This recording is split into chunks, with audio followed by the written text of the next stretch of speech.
Hey, what's up, fam? Welcome back to another episode on the Kings Vibe podcast. And today I'm pretty excited about what we're going to talk about. We're going to talk about trucking. As you all know, we just started the trucking podcast not too long ago. Because we've been studying the trucking industry and how it kind of goes. And today, the topic we want to talk about is the SAP RTD program.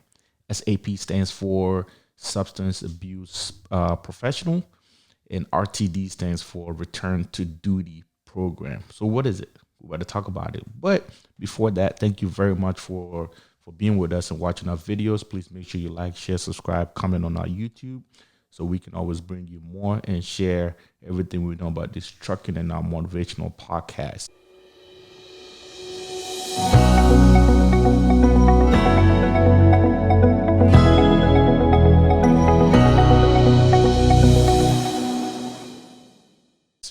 All right.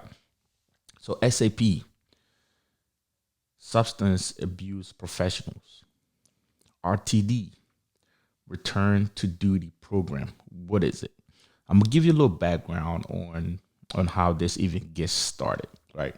So, as a fleet owner or as a trucking company, when you employ your CDL drivers, and CDL is your commercial driver's license, people that actually hold the license to be able to haul heavyweight.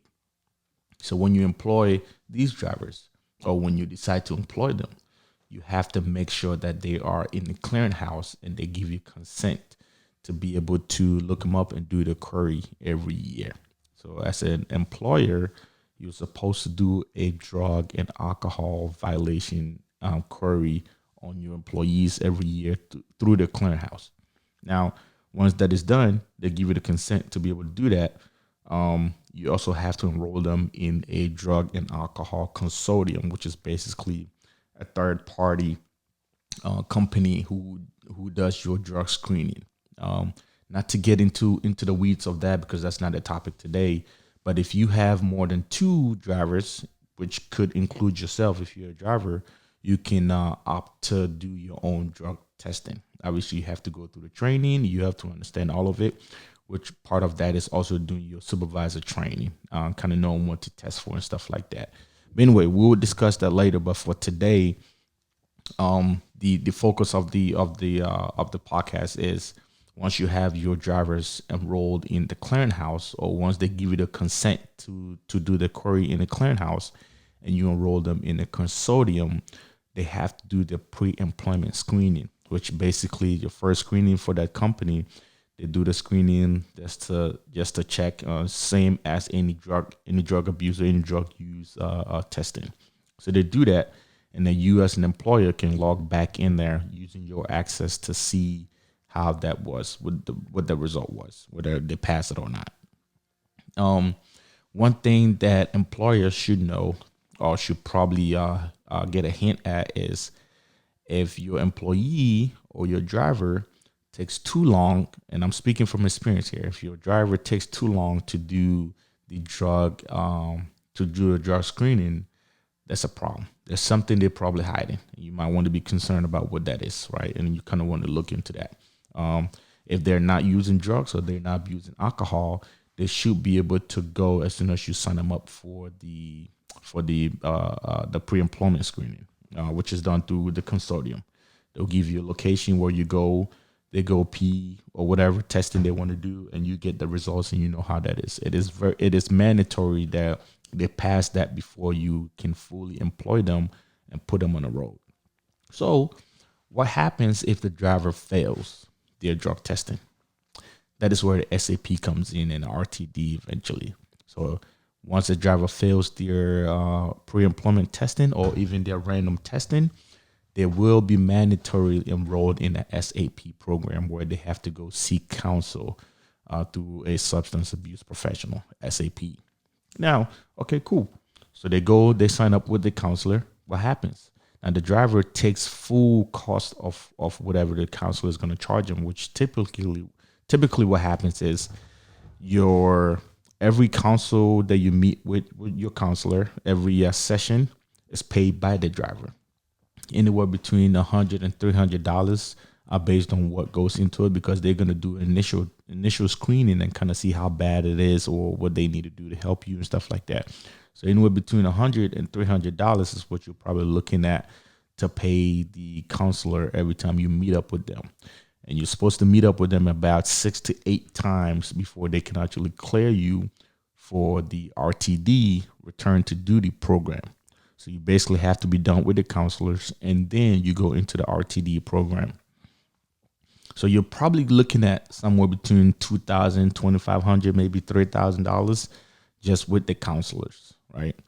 Which you look up. Maybe your company can try to help you find one, but you are gonna pay for it as the driver.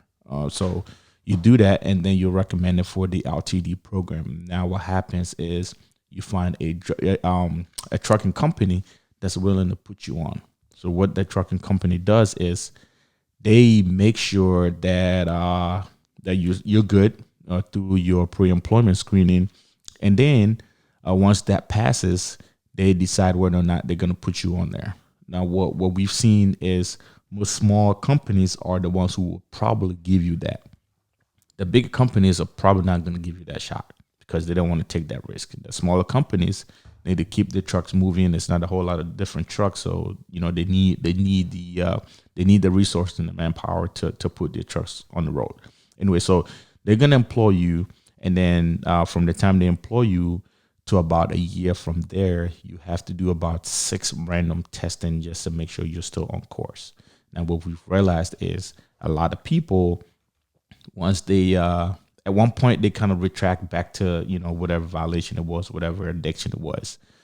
They fail it every now and then, and now once you fail it again, that could really throw a wrench in your trucking career if that's what you want to do.